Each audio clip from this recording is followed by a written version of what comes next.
मित्रों नमस्कार, मैं हूं प्रियदर्शन और आप देख रहे हैं कलेक्टिव एजुकेशन। अपनी पिछली कुछ वीडियोस में हमने नारीवाद पर बातचीत की थी और हमने काफ़ी विस्तृत रूप से हमने नारीवाद को समझा था। अगर आपने वो वीडियोस नहीं देखी हैं तो आप प्लेलिस्ट में जाकर के उन वीडियोस को देख सकते हैं। आज मैं बात कर लेता हूं नारीवाद पर आधारित उन प्रश्नों की जो कि विभिन्न प्रतियोगी परीक्षाओं में पूछे गए हैं।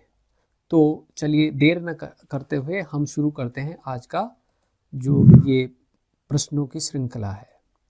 पहला प्रश्न है, द फेमिनिन मिस्टिक नामक पुस्तक किसने लिखी है? और इसके जो आंसर हैं वो हैं सिमोन डी बोवार, बेटी फ्रीडन, ग्लोरिया स्टाइनम और वर्जीनिया वुल्फ। तो इसका सही उत्तर है बेटी फ्रीडन। इन्होंने 1963 में यह पुस्तक लिखी और ये प्रकाशित हुई। और जो सेकेंड वेव का जो फेमिनिज्म है, द्वितीय तरंग या द्वितीय चरण का जो नारीवाद है, उसकी ये पुस्तक नींव मानी जाती है। तो जिस परीक्षा में ये पूछा गया है ये आपके स्क्रीन पर आप देख पा रहे होंगे। मैं ये आप देख लेंगे यहीं से, मैं इसको नहीं बताऊंगा। अगला दूसरा प्रश्न है, नारीवाद की प्रथम वेव का मुख्य लक्ष्य क्या था? जो पहला चरण था नारीवाद का, उसका प्रमुख लक्ष्य क्या था? क्या वो आर्थिक स्वतंत्रता था, मतदान का अधिकार था, शैक्षिक समानता था या घरेलू हिंसा का अंत था? तो इसका सही आंसर है मतदान का अधिकार। क्योंकि जो फर्स्ट वेव का जो हमारा ये नारीवादी आंदोलन रहा वो महिलाओं को मताधिकार दिलाने पर केंद्रित था। और इसका परिणाम यह हुआ था कि ब्रिटेन हो, अमेरिका हो, इन जगहों में भी महिलाओं को मताधिकार का उपयोग करने के लिए जो है अधिकार प्राप्त हुए। अगला प्रश्न है, भारत में महिला एवं बाल विकास विभाग की स्थापना कब हुई?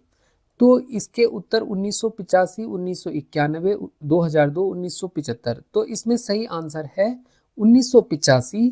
क्योंकि 1985 में महिला कार्यक्रमों को बढ़ावा देने के लिए एक अलग विभाग बनाया गया जिसका नाम महिला एवं बाल विकास विभाग था।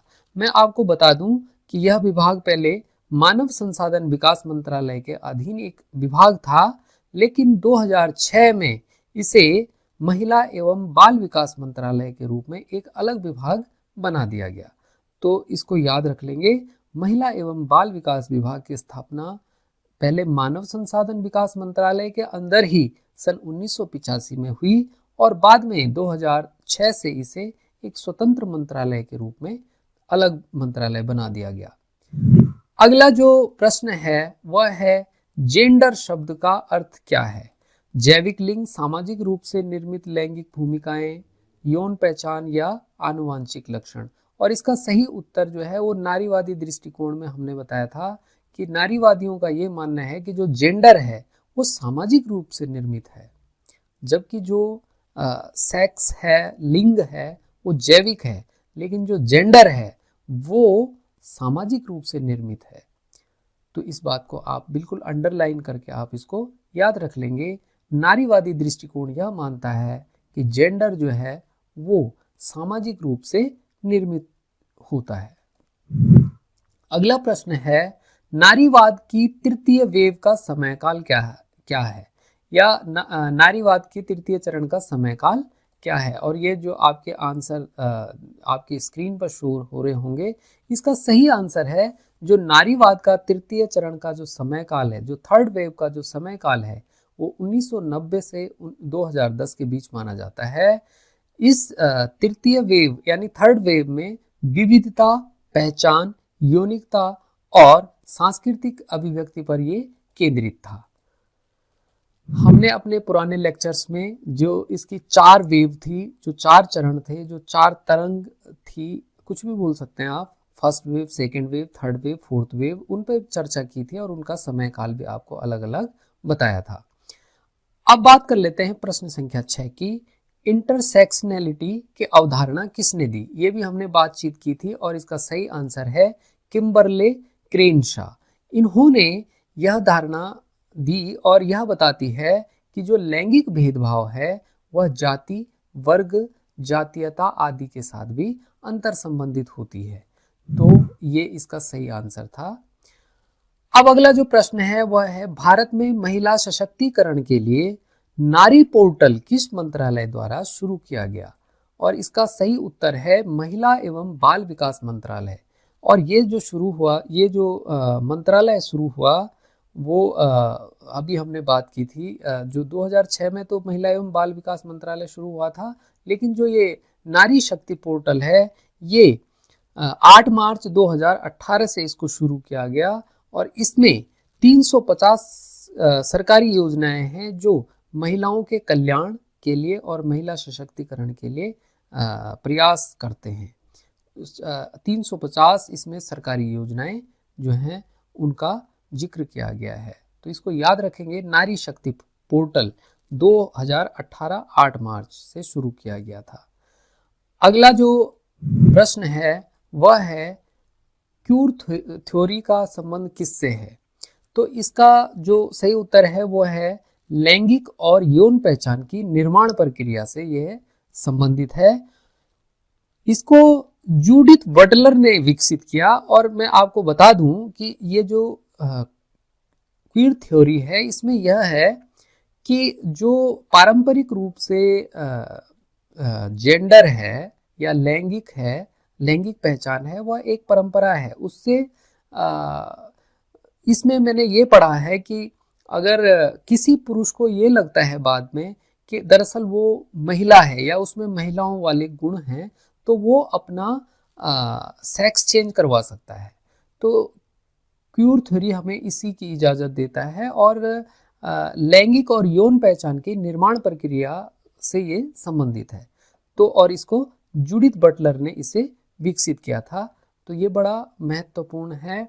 और इसको जो आपने LGBT, अब एक और शब्द जुड़ा है उसमें क्यू, LGBTQ समुदाय बोलते हैं।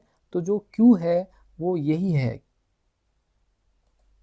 अगला प्रश्न आता है,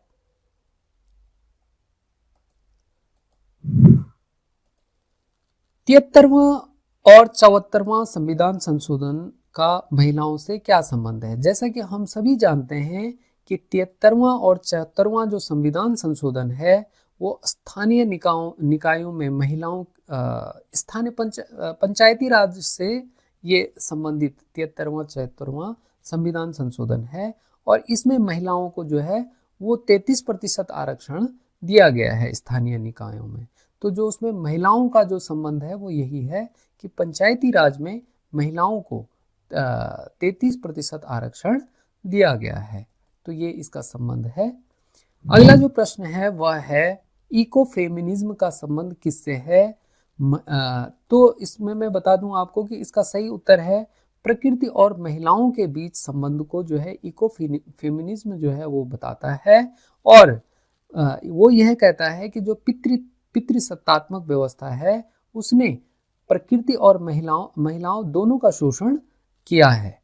वो इको फेमिनिज्म में ये बात की गई है। अगला प्रश्न है, घरेलू हिंसा से महिलाओं का संरक्षण अधिनियम कब पारित हुआ? इसका सही उत्तर है सन 2005 में।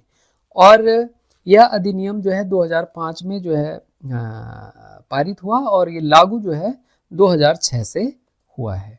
तो इसको याद रख लेंगे, घरेलू हिंसा से महिलाओं का संरक्षण अधिनियम सन 2005 में ये पारित हुआ और 2006 से लागू हुआ।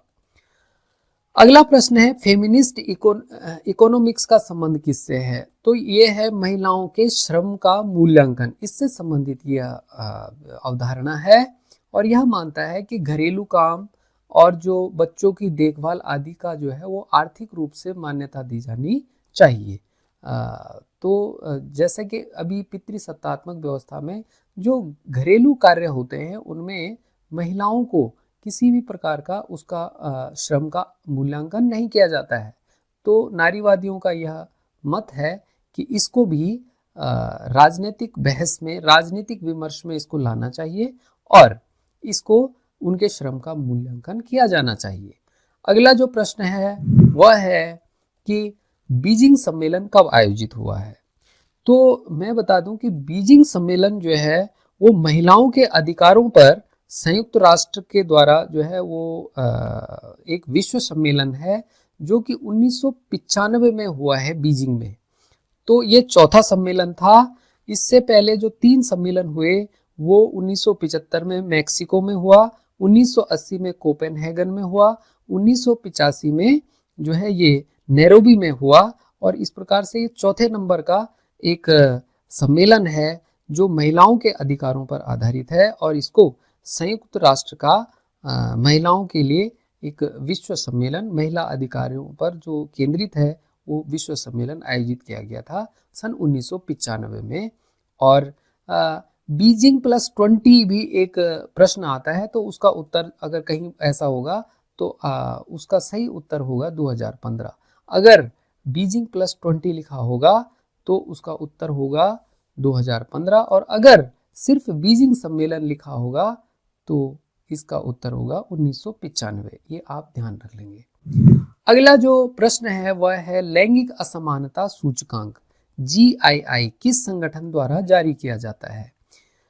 जेंडर इनइक्वलिटी इंडेक्स, ये जो है लैंगिक असमानता सूचकांक की बात यहाँ पर हो रही है और इसको यूनाइटेड नेशन डेवलपमेंट प्रोग्राम के द्वारा यानी UNDP के द्वारा इसको जारी किया जाता है। प्रत्येक 2 वर्ष में जारी इसको किया जाता है और ये एक मानव विकास रिपोर्ट जो है उसी का एक अंग है। तो आपको इसका याद रख लेना है कि जो लैंगिक असमानता सूचकांक है GII यानी जेंडर इनइक्वलिटी इंडेक्स, वह UNDP के द्वारा जारी किया जाता है और इसमें महिलाओं की स्वास्थ्य, शिक्षा और आर्थिक भागीदारी को मापा जाता है। यानी ये जो एक ह्यूमन डेवलपमेंट रिपोर्ट है उसका एक अंग के रूप में, उसके एक हिस्से के रूप में इसको देखा जाता है। अगला जो प्रश्न है वह है रेडिकल फेमिनिज्म का मुख्य लक्ष्य क्या है? रेडिकल जो फेमिनिज्म है उसका मुख्य लक्ष्य है पितृसत्ता को जड़ से उखाड़ देना, क्योंकि जो रेडिकल फेमिनिज्म है वह यह मानता है कि पितृसत्ता ही है जो कि जिसके कारण से कि नारियों की स्थिति, महिलाओं की स्थिति खराब हुई है, तो वो पूरी तरह से वो पितृसत्तात्मक व्यवस्था का उन्मूलन करना चाहती है। तो ये उनका मुख्य लक्ष्य है। अगला जो प्रश्न है वह है महिला सशक्तिकरण के लिए स्टैंड अप इंडिया योजना किससे संबंधित है? तो मैं आपको बता दूं कि जो स्टैंड अप इंडिया है, जो ये योजना है, ये सन 2016 में शुरू की गई है और यह जो है SC ST और महिलाओं के लिए उद्यमिता शुरू करने के लिए एक ऋण योजना के रूप में शुरू किया गया है और इसमें 10 लाख से लेकर के 1 करोड़ तक का लोन जो है वो मिल सकता है SC ST और महिलाओं को बैंक ये ऋण दे सकता है अपना उद्यम शुरू करने के लिए। तो आई थिंक ये समझ गए होंगे आप, बहुत अच्छी योजना है ये, 2016 में शुरू की गई थी, स्टैंड अप इंडिया। अगला जो प्रश्न है वह है फेमिनिस्ट ज्यूरिस्प्रूडेंस यानी नारीवादी विधि शास्त्र का संबंध किससे है? तो इसका सही उत्तर है कानून में लैंगिक पक्षपात।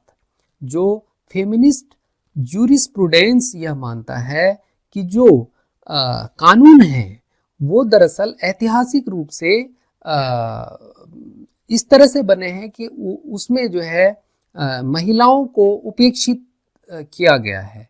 तो नारीवादी दृष्टिकोण इस क्षेत्र में ये मानता है कि कानूनों में भी जो है वो पितृसत्तात्मक सोच जो है वो झलकती है और उसमें लैंगिक पक्षपात किया गया है। तो इस तरह से जो ये फेमिनिस्ट ज्यूरिस्प्रूडेंस का जो संबंध है वो कानूनों में लैंगिक पक्षपात से संबंधित है। प्रश्न संख्या 19 जो है उसमें ये है कि लिबरल फेमिनिज्म का मुख्य सिद्धांत क्या है? तो इसमें लिबरल फेमिनिज्म मानता है कि जो महिलाओं की स्थिति में जो सुधार होगा वो कानूनी रूप से होगा और शैक्षिक सुधार से होगा। तो यही उनका प्रमुख सिद्धांत है उदारवादी नारीवादियों का। ठीक है, तो आई थिंक ये आप समझ गए होंगे। अगला प्रश्न है, महिला सशक्तिकरण के लिए बेटी बचाओ बेटी पढ़ाओ किन 3 राज्यों में सबसे पहले शुरू हुआ? और आपके ऑप्शन आपको आपके स्क्रीन पर दिख रहे होंगे। मैं आपको बता दूं कि महिला सशक्तिकरण के लिए बेटी बचाओ बेटी पढ़ाओ जिन 3 राज्यों में शुरू हुआ, वहां पर लैंगिक अनुपात बहुत खराब है और उसमें पहला नाम है हरियाणा, दूसरा उत्तर प्रदेश और राजस्थान। यानी सबसे पहले हरियाणा ने, फिर उत्तर प्रदेश और राजस्थान ने इस योजना की शुरुआत की थी। महिला सशक्तिकरण के लिए बेटी बचाओ बेटी पढ़ाओ योजना का जो शुरू करने वाले पहले 3 राज्य हैं वो ये हैं हरियाणा, उत्तर प्रदेश और राजस्थान। तो ये काफी महत्वपूर्ण प्रश्न है। ये राज्य लिंगानुपात में सबसे पिछड़े हुए थे, तो इन राज्यों में ये योजना सबसे पहले लागू हुई। अगला जो प्रश्न है वह है, महिला आयोग किस प्रकार का निकाय है? ये किस प्रकार का निकाय है का मतलब है कि ये किस प्रकार का है? ये है वैधानिक निकाय।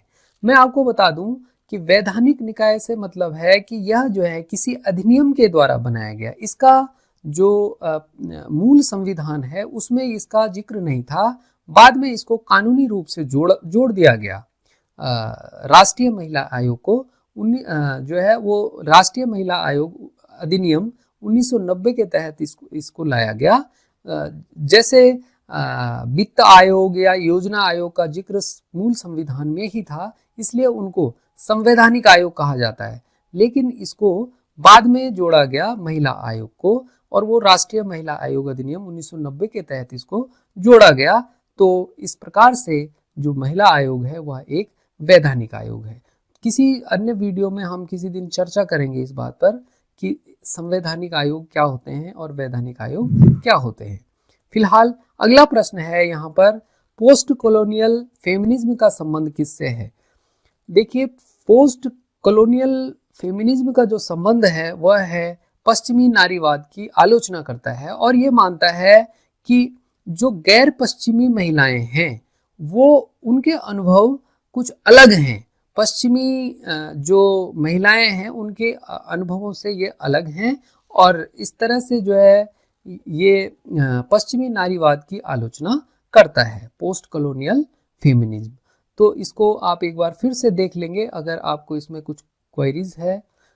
अगला प्रश्न है, लैंगिक भूमिका यानी जेंडर रोल्स का निर्माण कैसे होता है? तो हमने पढ़ा है नारीवादी विचारधारा में कि जो जेंडर रोल्स का निर्माण होता है वह होता है सामाजिक रूप से। सामाजिक रूप से जेंडर जो है वो सामाजिक रूप से निर्मित होता है।